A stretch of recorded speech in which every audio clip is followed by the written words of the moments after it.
This painting is made on Gator board. I used it for different other paintings. I sanded it down so it already has some kind of underground before we start.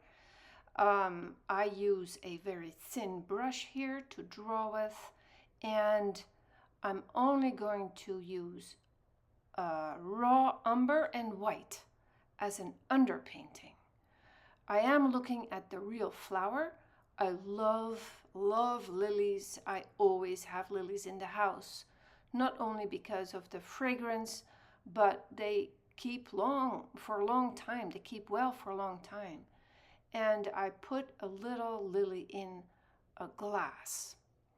As I said, this is a demo for my students in which I explain what the sequence is of how to make a painting. Most of my students cannot draw with a brush.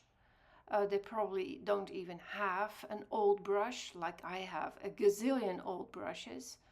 But I love to set it up like that because it's easy to erase. So the painting itself is made in a couple of sessions, and lilies stay good for a long time. They keep their shape. They might wilt a little bit, but still they're very patient. For the second layer, I did not use the same lily, but I used it in the same light, daylight. This is natural daylight that I'm using. And to bring out the lily, I am using a dark background because then the white comes out beautifully. Later, I will add soft other lilies in the background, which creates a lot of depth. That is after the first layers have dried. Underpaintings is something that many painters always did, because then they discovered a little bit what the composition was, if they wanted to change something. It dries fast. These are dry, fast drying oil paints, and the day after they're actually to a point dry enough to go over it. I did not go over it the day after. It was a week in between, so the whole area of what I painted was thoroughly dry. The values that you get by making an underpainting is very important, and is very much fun actually to do. The simplicity of just black and white makes it easier to see the values.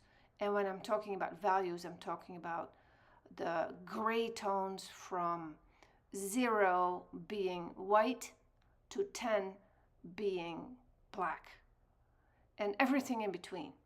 You can make grayscales. I want my students to make grayscales so they can have a feeling of that kind of green. What would that be on the grayscale? Or that kind of red, how dark is that really? And even though the flower is white, the shadow part of the flower is not white. So that's the way that we discover a little bit how dark is the darkest dark. If this is natural daylight, which it is, the light is soft. If you have a spotlight, it's not that soft. It's harder, and the shadow parts, even if the flower is white, are much darker. And when we add color to it, then that in the shadow parts, it will be more blue. Now, blue is kind of lighter in the value, on the value scale, than red. Red is darker fast, a lot darker. So these are the things that we discover while making an underpainting. I wanted to show this to you, how it's done. And then, of course, this is speeding up the video quite a bit, but I don't want you to spend too much time watching this. And let's go to the color now.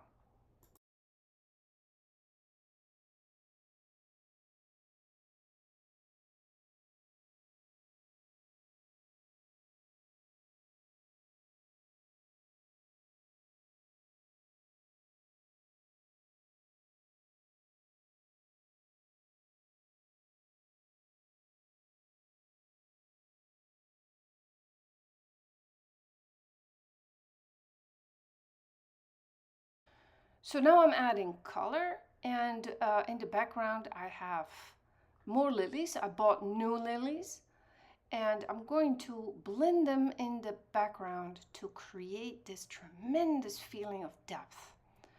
So everything will be covered with color in this part, in this session. And I'm using linseed oil, and I have a special brush that's called a softener to make it smooth. It's a lot of joy to work like this. But now you can see how the painting is made. I have Kolinsky mortar brushes, and the paint has to be very thick.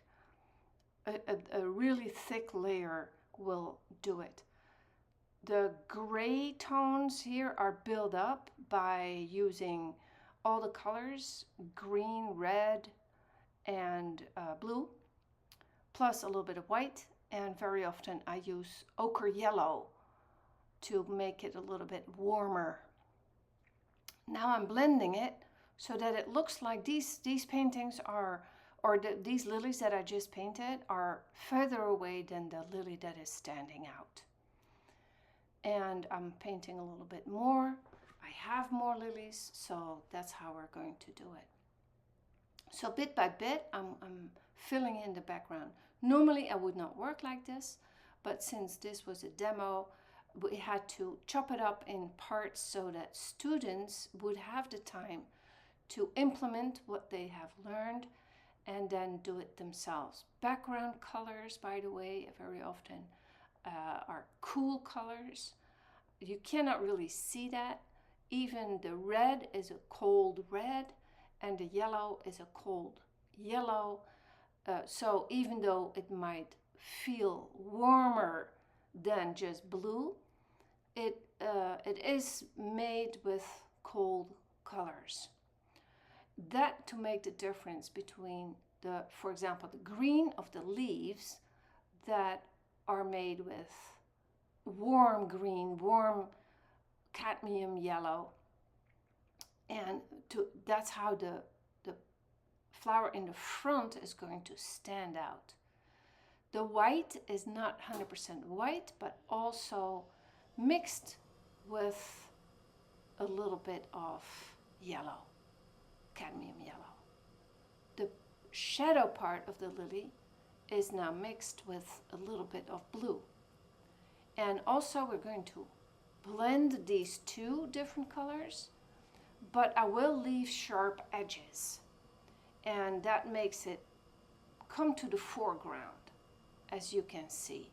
Just follow the process, and now you have a video that goes with the painting.